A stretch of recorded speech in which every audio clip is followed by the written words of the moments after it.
Hi, everybody. How are you today? It's good to see you. Thanks for being here.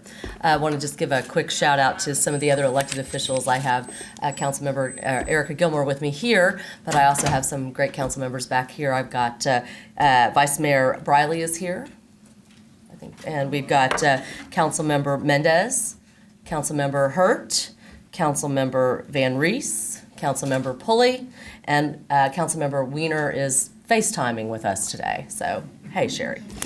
So, I am happy to be standing today with Dr. Webb, Dr. Hildreth, and Councilmember Gilmore for a wonderful announcement about how we're going to go forward on some important issues. So, today we're happy to announce our intention to work together over the coming months to have a third-party assessment of the financial status and governance structure of Nashville General Hospital to ensure that we are doing all that we can to be on the same page as to the challenges that have been presented, as well as the opportunities that are available for our great hospital.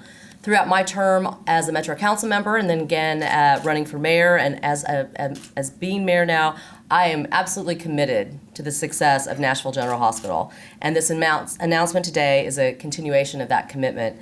So Metro Nashville will engage the services of Craft CPA in a team that's going to be led by Kevin Crumbo, who will personally donate his time to this effort to assess the finances of General Hospital in order to better inform the decisions that Dr. Webb, the Hospital Authority, and we in Metro will have to make sure that we are using that information so that General Hospital has the resources that they need and the strategic plan in place for long-term success.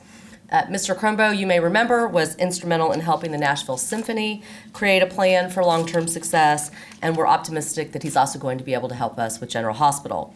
In this process, we are seeking to do an assessment on the governance, the governance structure of Nashville General Hospital, as well as undergo a review of the financial condition of the organization. We all have seen healthcare costs rise, and that is that's not uncommon also at General Hospital that they're rising. So our efforts to expand healthcare to lower income Tennesseans through Governor Haslam's Insure Tennessee plan, which would likely improve the payer mix over at the hospital, has been stymied by the legislature. So it's creating more problems for General Hospital when better solutions may very well be within reach. And I'm going to paraphrase Frank Daniels, a columnist over at the Tennessean. He said a few months ago that even though the legislature has not approved a plan to expand Medicaid in Tennessee, indigent care is still absolutely required for Nashville's growing population. And while we may need to spend local dollars to take care of our poor, that hasn't been clearly articulated as to a reason why. And I think that taxpayers deserve a clearer picture and an understanding of how their hard-earned dollars are being used to subsidize General Hospital. And I hope that this study is going to help us better articulate both the critical need for a facility that serves the indigent, as well as a plan for ensuring a higher quality of service and results. So I thank Councilmember Gilmore, who is head of the Metro Council's Health Committee, as well as Dr. Webb and Dr. Hildreth for their support in this review. I look forward to gaining more information, better insight to how we can chart a very steady course for the long-term future and success of Nashville General Hospital.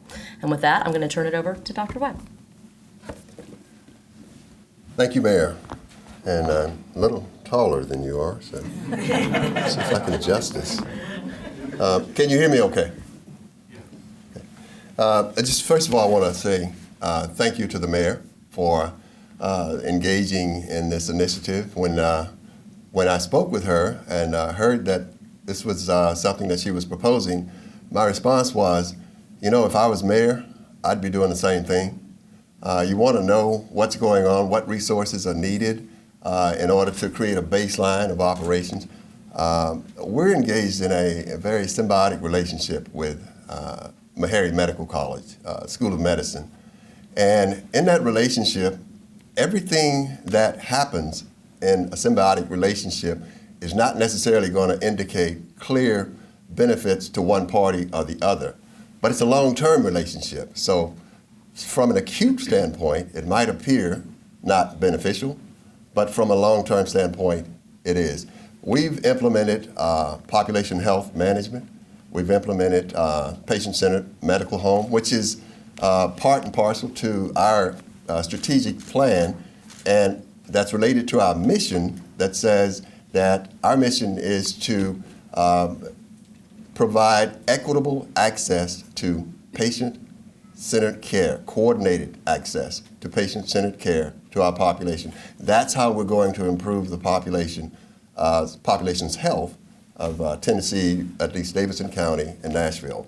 So in order for us to do that, we need to upgrade some of our resources, but this will give us a good indication of where we are and where we need to go and how we can strategically plan around that. Now, don't get me wrong, we already have strategic initiatives in place.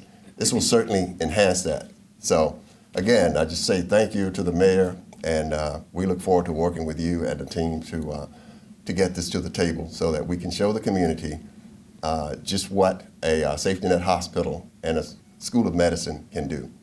Thank you. Dr. Hildreth, thank you. Good morning. I'm very excited to be a part of the team at Meharry. These are exciting times for us, and part of my excitement is having a mayor that understands the challenges of delivering health care to the indigent. As Dr. Webb indicated, that we're in this together. We're making investments that will leverage the ones that are being made at the hospital. Just keep in mind that Nashville General is our index hospital. We need it to teach our students and residents. And teaching hospitals across the country are known for the excellent care they provide, because that's where the best techniques are investigated and implemented. So we're excited to have a partner who understands that. All around the nation, the things that are being done at Nashville General to make us in line with the national trends to deliver the best care at the lowest cost. And we need to train our students and residents to work in that environment. So from my perspective, we're really excited to have the partners that we have at Nashville General, and we're looking forward to some really exciting times ahead. So thank you for the opportunity. Thank you, Dr. Thank you. Council Lady. Thank you so much. I want to, as the chair of Health and Hospitals, Mayor Berry's commitment to Nashville and the healthcare economy is to be commended. She understands the important role that Nashville and the healthcare industry contributes to the overall economic benefit, some $38 billion or more and 250,000 jobs locally. Moreover, she understands the importance of Nashville General Hospital and Meharry to the Nashville community and the wonderful legacy that it has. And I'm very excited not only for the northern area of our city, where Fisk University, TSU, and Meharry reside, but for the entire city. The mayor's appreciation for the contributions of Meharry and Metro General, and her ability to see the importance of how Metro government can leverage these opportunities is phenomenal. In closing, I appreciate the hard work and leadership of Dr. Webb and Dr. Hildreth in finding ways to improve the outcomes of Nashville General Hospital, and we appreciate the way that they synergistically work together. And I thank the mayor for all of her efforts, and I appreciate her, and I totally support her, and I look forward to seeing the findings in the study. Thank you so much. Thank you, Councilman. We have any questions? When will the study be completed? Well, we're just kicking it off, so at the moment, I don't have a final end date, but we hope for the next couple months. And you said it's going to come at no cost, or is there any cost for the assessment? There is some cost, but Kevin Crombo is dedicating his time. There will be some minimal cost. Have you done assessments of General Hospital like this before, or is this the first of its kind? There have definitely been studies that have been done around General Hospital. I think what this is going to do is going to give us an assessment of the financial structure and as well as the governance structure, which is going to be helpful for us as we plan long-term for Nashville General's success. You mentioned minimal cost. About how much do you think the assessment will cost? Sean, do you know? We don't have, We We don't have an estimate at this time, but depending on the amount of work involved. Yeah. It's going to depend on the scope of the work and how much, but we don't expect it to be huge. How much money is Nashville General losing per year or per month? You know, that's always an interesting question because half the patients that we serve don't have the ability to pay. Hence, it's a safety net hospital. So we rely on supplemental funds, federal, state, and local, to make sure that we meet that demand for providing those services. Now, in most hospitals, and I've worked in a few, there's what's called cost shifting. You shift the cost from the paying population to cover those who cannot pay. But when the volume is 50%, right around 50% no pay, it's very difficult to shift that much cost especially in an environment where you have the level of competition that we have here, as you know. So it's kind of a difficult thing to say. How much does it lose? It's not a profit-making proposition. It is a proposition that says we take care of individuals regardless of their ability to pay. And what we try to do is to make sure that that's done in the most efficient manner that we can possibly provide those services. I totally get that. I think we all appreciate the hospital as a safety net for the community, but beyond, I guess, your current, like, local, state, and federal funding, kind of how much are you in the hole? Well, we're not in the hole, I wouldn't say. We have a $35 million subsidy that comes from the city. We have other supplemental funds that come, as I said, from state and federal. So what we do is we manage according to that budget. So it's not a matter of being in the hole or not being in the hole. It's how well we're able to manage our budget within that, that framework of resources.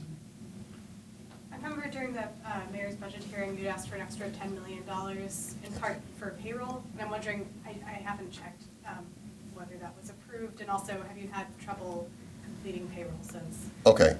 So first of all, it wasn't all payroll. Right. There was $10 million. $3 million of that was for payroll. Not necessarily for payroll, but for payables, accounts payables, not payroll. Our payroll was fine. What we had was unbudgeted items. When I came in January of 2015, we had a lot of needs that needed to be, that had to be taken care of. We had Joint Commission that was coming to the hospital, and that's a surveying group that has deemed status for Medicare. So we had to proactively prepare the hospital to be successful in that survey. We did that, it was successful, but there were unbudgeted dollars that had to be used. Staffing holes had to be filled, consultants were used, because that's what you do when you're preparing for Joint Commission. The other thing was that we had strategic initiatives that we put into place. I mentioned earlier the patient-centered medical home, which is a state-of-the-art, evidence-based method for caring for and coordinating care to patients. The other thing was population health, which, if we're going to be in a position to enter into risk-sharing arrangements and profit-sharing arrangements with third-party payers, we've got to be able to manage the outcomes of our population. Those infrastructures were not in place, so we had to put those in place.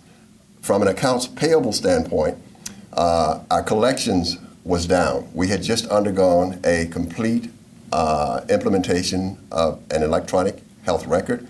The disease classification tool that's used internationally had just, ICD-10 had just gone into play. So we were in a position where our coding was in a transition mode, and as close as we have to play it with our cash flow, it did put a dip in our cash flow, and so we needed to make payables to our vendors so that certain services wouldn't be eliminated or retained or delayed, and we did that. So that's what that $10 million was all about.